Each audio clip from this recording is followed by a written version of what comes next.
Bismillahirrahmanirrahim. A very common misconception which is found regarding Islam and women is the notion that a Muslim lady must never reveal herself, must never come before her brother-in-law. And it is said on the basis of a narrative that the Prophet said that the brother-in-law is like death to her. And coming before him or meeting him, for example, is absolutely prohibited. Now, if we analyze this narrative and we put it in its proper perspective, we come to realize that it has been interpreted out of its context.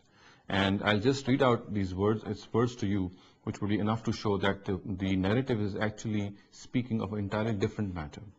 The words of the narrative are, and this is found in Bukhari, Uqba ibn Amir says that the Messenger of God said, "Refrain from entering upon women in seclusion." A person from the Ansar said, "What is your opinion about the brother-in-law?" He said, "Meeting the brother-in-law in seclusion is as lethal as death." So it is absolutely evident from this narrative that it's not saying that a lady should do parda or observe parda from her brother-in-law. She cannot come before her. The whole narrative is actually is suggesting a preemptive measure, a precautionary measure. And it tells us that Muslims in general, they should not meet ladies in seclusion. Because there is always a chance that base desires might dominate and something untoward might happen. So in other words, this narrative is actually suggesting that meeting women in private is something which can lead to grave dangers in this regard.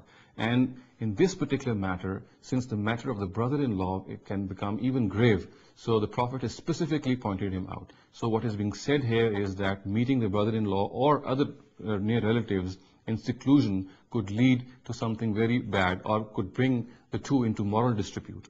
Now, of course, there are common sense exceptions to this.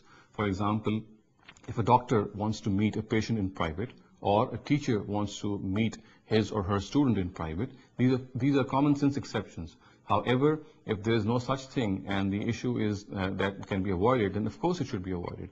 But the bottom line is that this narrative is speaking about sitting with women and talking to them in seclusion, or vice versa with the opposite gender. As far as the brother-in-law is concerned, since women tend to get very informal with them, so there is always an element that this could extend and should go to some such situations which might cause moral dispute and moral harm to them.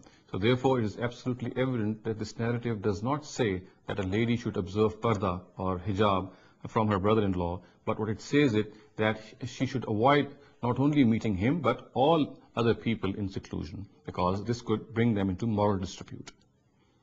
وآخر دعوانا أن الحمد لله رب العالمين.